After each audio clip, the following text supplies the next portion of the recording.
I know that even in the United States, when you have someone like Donald Trump, I know that there is a lot of elitist liberal reaction. Like here we see the limit of democracy, but in the wrong sense, in the sense that you see stupid ordinary people are seduced and so on and so on. Well, although Noam Chomsky doesn't like me very much, I admire him sincerely, and I must admit that I like his term. I think it's not just a journalistic term, it's a concept which he took over from American tradition, even mainstream right-wing liberal, of manufacturing consent.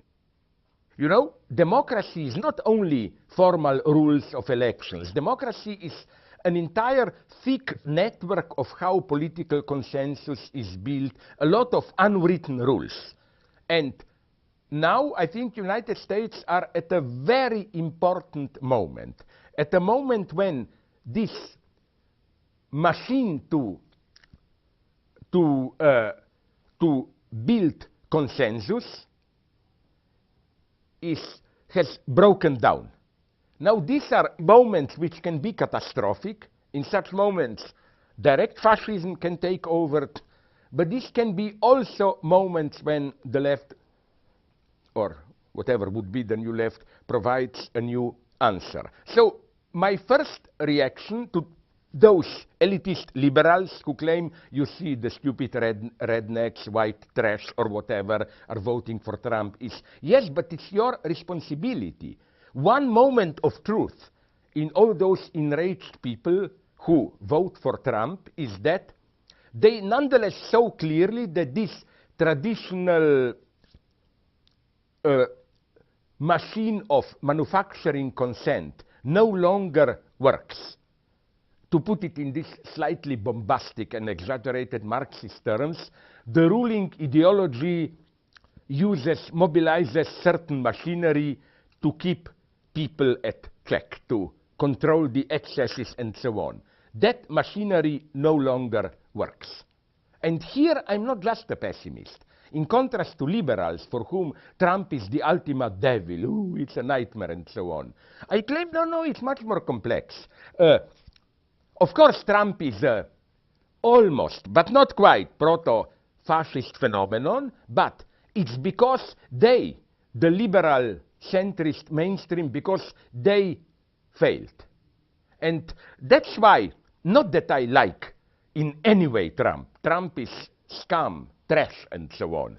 But my but is this one. First, Trump, nonetheless, if you are a leftist, you should admire him sincerely. He did something wonderful. He almost single-handedly destroyed the Republican Party.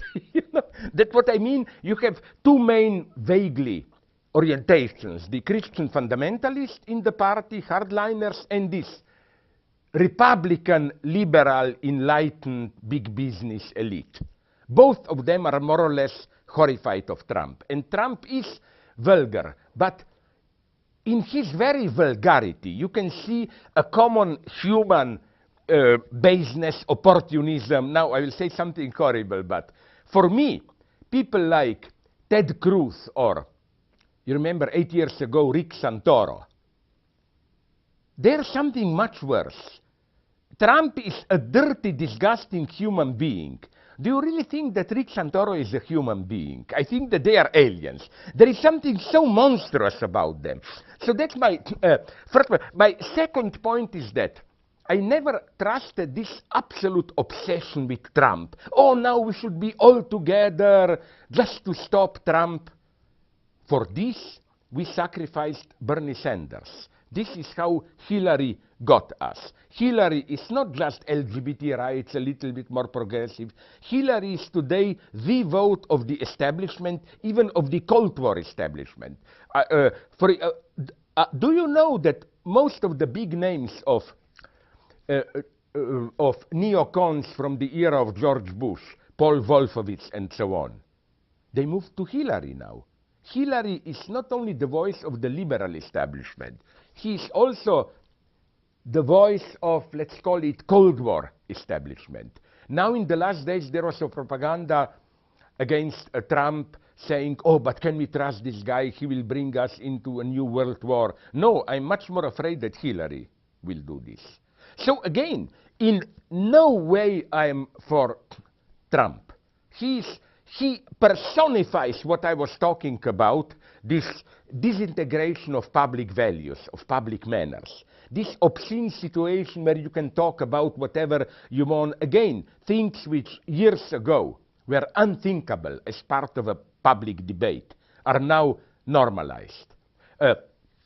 Open racism and so on. And here I think political correctness doesn't work, because political correctness is a desperate attempt when public mores, all these unwritten rules which tell you what is decent, what is not, break down. Political correctness tries directly to legislate. This expression is to be used, that expression is to be used, and so on and so on. What makes me afraid of this procedure is the following. Do you remember how 2 years ago, or even 3, 4, sorry, when all this debate about torture began, waterboarding and so on, US Army did something very nice. They no longer talked about torture, but about, I think the term was enhanced interrogation technique. And this is for me establishment version of political correctness. You know, you put a nicer name, like I can well imagine that 10 years from now, and it's not a joke, I claim, rape will be called, well, why not? Enhanced seduction technique, you know. Like this basic politically correct idea that you use words which will not hurt the addressee. I totally subscribe to this when we are dealing with all these marginal sexual identities which can traumatize you and so on. But I absolutely don't think that this is any kind of universal right, not to be called in a way which hurts you. Let's take a big criminal corporation boss who maybe also wants to see him as a humanitarian. No, he should be publicly called with words which will hurt him, and that's the whole point, that he should be hurt, and so on and so on. So again, I don't like this narcissistic idea of, you know, the ultimate horizon is, do you feel hurt, are you wounded or not, and so on and so on. I mean, this is a very ambiguous topic. Of course, you can in this way defend gay rights, the exclusion of LGBT people, and so on. But then, what would prevent white Aryans or whatever, white power people to say, sorry guys, but we are hurt if you attack us like this and so on? No, in politics we have authentic enemies. Everyone should not be respected in politics and so on. Politics is a real struggle of life and death.